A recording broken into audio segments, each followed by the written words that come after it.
Hello and welcome to our Sunday evening's edition of Arirang News. I'm Daniel Che. Let us begin with President Bak's trip to Mongolia. President Bak sat down with our Mongolian counterpart Sakia Elberdorj. They talked about denuclearizing North Korea while sealing new deals to boost bilateral trade and investment. Our Song Ji-sun starts us off. As a nation with diplomatic relations with both Koreas, Mongolia can play an important role in Seoul's drive to denuclearize North Korea.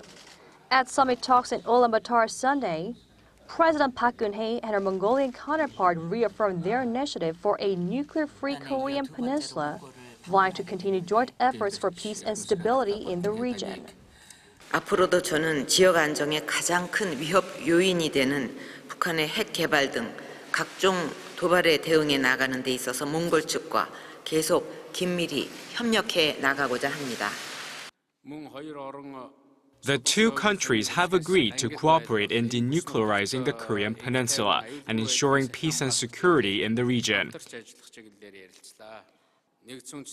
We will continue those efforts on the international stage and within the United Nations. The two sides also took a step toward free trade.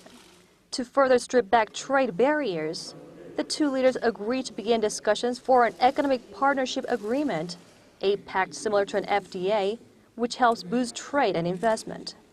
Seoul will also seek to take part in Mongolia's infrastructure projects, which are currently estimated to be worth $4.5 billion. The 14 projects include power plants, grid systems, and renewable energy development. Seoul will also share its telemedicine technologies to help Mongolians living in remote areas. President Bak also vowed to expand culture and people-to-people exchanges for a stronger bilateral relations going forward and to share Korea's experiences to contribute to Mongolia's development. Song Ji-sun, Arirang News, Ulaanbaatar. Elsewhere around the world, after crushing the attempted coup in Turkey, authorities there are now on the hunt for the conspirators. The mastermind is believed to be a Muslim cleric in the United States. As for the Korean nationals stranded at the Istanbul airport during the confusion, they returned home safely. Oh Jung-hee tells us more. 110 Koreans who were stranded at Istanbul's Ataturk airport during this weekend's coup attempt in Turkey have made it safely back to Korea, landing at Incheon International Airport on Sunday morning. The Korean passengers who were stuck in the airport for around 10 hours recalled the situation as life-threatening. I could hear the sounds of gunshots, bombs exploding, and warplanes flying by the airport. I was very perplexed and had no idea what to do. I thought I was going to die. I could hear gunshots all over the place. Objects at the bar dropped to the floor, and people ran, screaming. The coup attempt fell apart on Saturday morning as civilians took to the streets to publicly resist the rebelling military faction. The Turkish authorities rounded up about 3,000 coup plotters, including soldiers, and detained thousands of judges across the country. Turkish President Recep Tayyip Erdogan has accused US-based Muslim cleric Fethullah Gulen of being behind the takeover attempt and called on the US to extradite him to Turkey. Gulen has been repeatedly accused of trying to foment an uprising among his followers in the Turkish judiciary and the military. After this coup attempt, once again I call on President Obama. I say, give this person in Pennsylvania to Turkey already. I call on the United States, if we are strategic partners, if we are model partners, please comply with your partner's request, because we give you every terrorist you wanted from us. U.S. Secretary of State John Kerry said on the same day that his country had not yet received any request to extradite Gulen, but will assist in legitimate efforts to deal with the coup plotters. Oh Jung-hee, Arirang News. South Korean Prime Minister Hwang Kyo-ahn has called on the government to be fully prepared to ensure the safety of Korean nationals traveling or living abroad. On Sunday, he urged the Foreign Ministry's emergency response teams in Nice to strengthen the operation of emergency hotlines among Korean companies and organizations to protect Koreans in the French city. Concerning the recent upheaval in Turkey, Hwang ordered the government to keep a watchful eye on the situation and to issue special travel warnings advising Korean citizens to leave the region or cancel non-essential trips.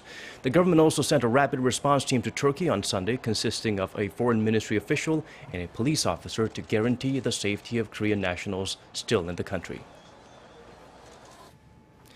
North Korea may be readying another nuclear provocation. According to South Korean and American intelligence sources on Sunday, there's increased activity around the North's nuclear test site in Punggye-ri. The allies say there's been more movements, including trucks and personnel in the area, after the deployment of THAAD missile defense system in South Korea was confirmed. Seoul and Washington are beefing up surveillance accordingly. U.S.-based website 38 North, which monitors the communist state, reported similar findings early last week, but did not receive much attention from the South at the time, as the nation's policymakers believe the North could detonate another nuclear device whenever its leader Kim Jong-un gives the order. Seoul is now examining all angles of the changes around the site.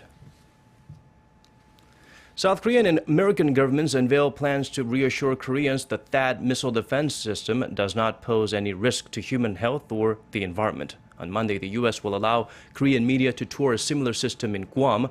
Reporters will be given unprecedented access to Andersen Air Force Base, where the Alpha battery was set up in 2013 to counter Pyongyang's Musudan missile attacks. Meanwhile, on Sunday, Seoul's Defense Ministry announced plans to conduct its own 3-level inspection in Korea's Seongju County, where THAAD is set to be stationed. They will check on the electromagnetic waves generated by the system's radar, as well as the noise levels and its impact on the surrounding environment.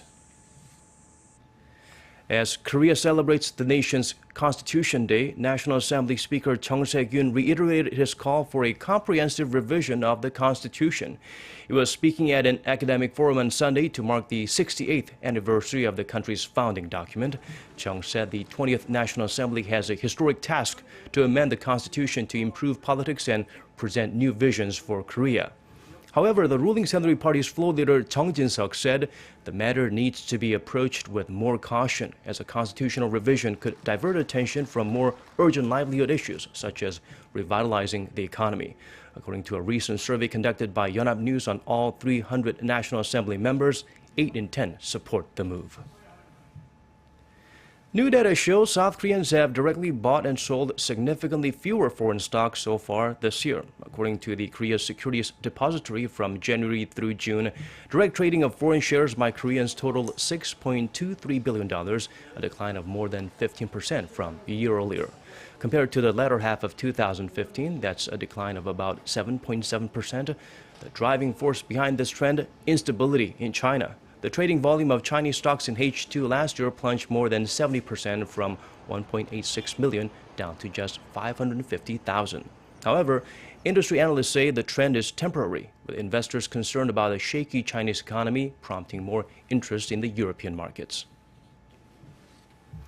Back to Mongolia now. Modern ties with Korea go back to long before Seoul-Ulaanbaatar diplomatic relations were officially established.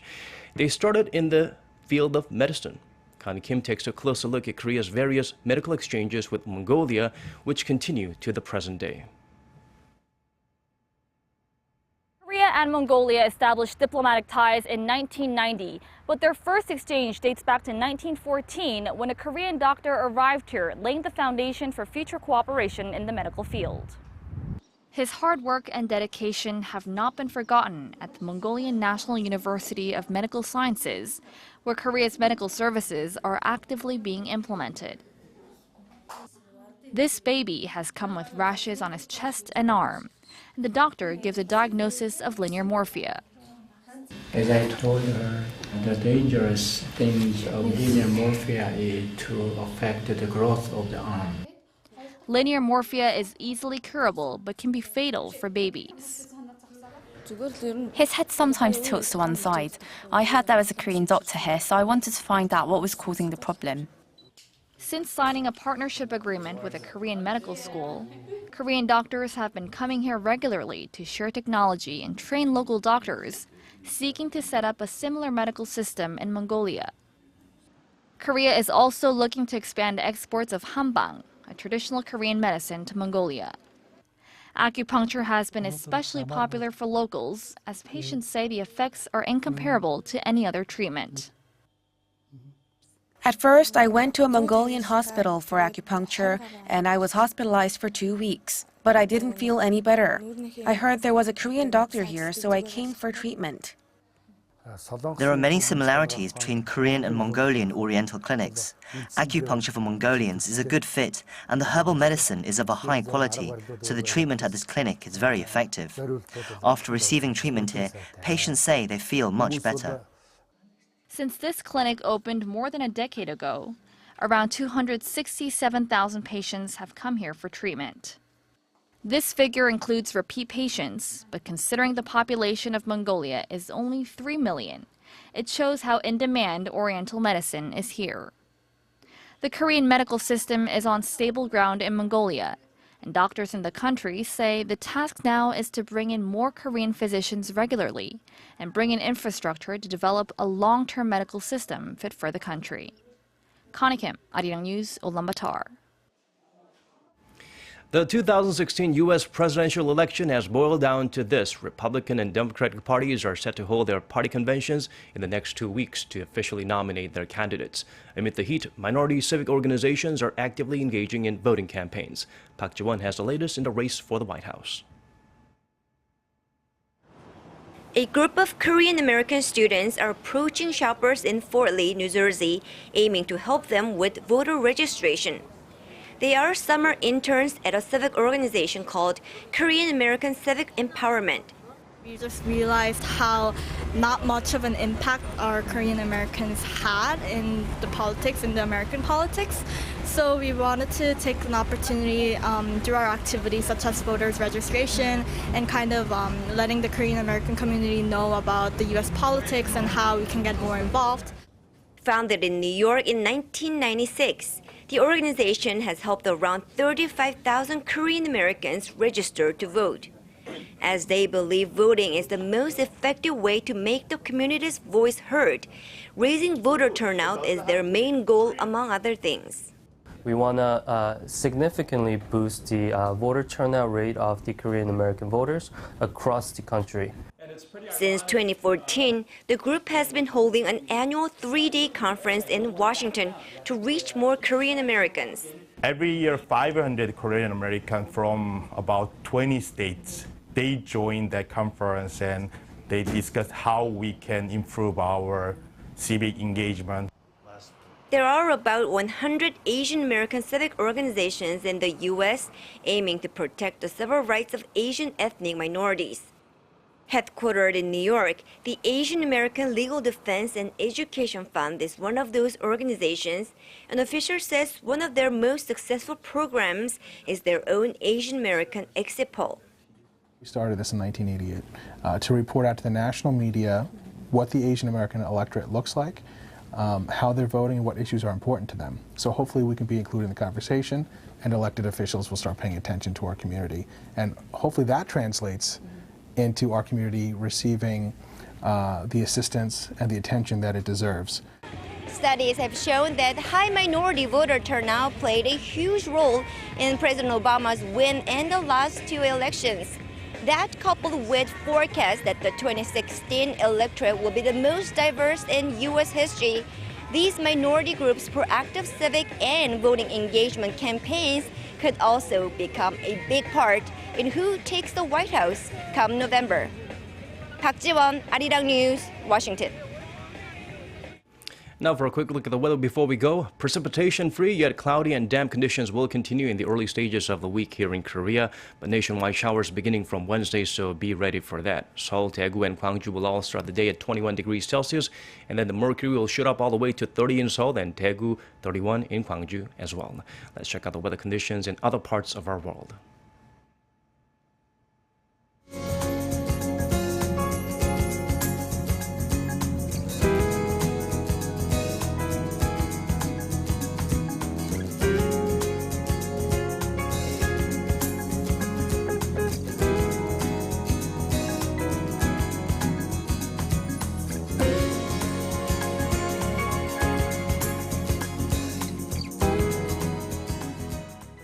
That's it from us. Thank you for watching.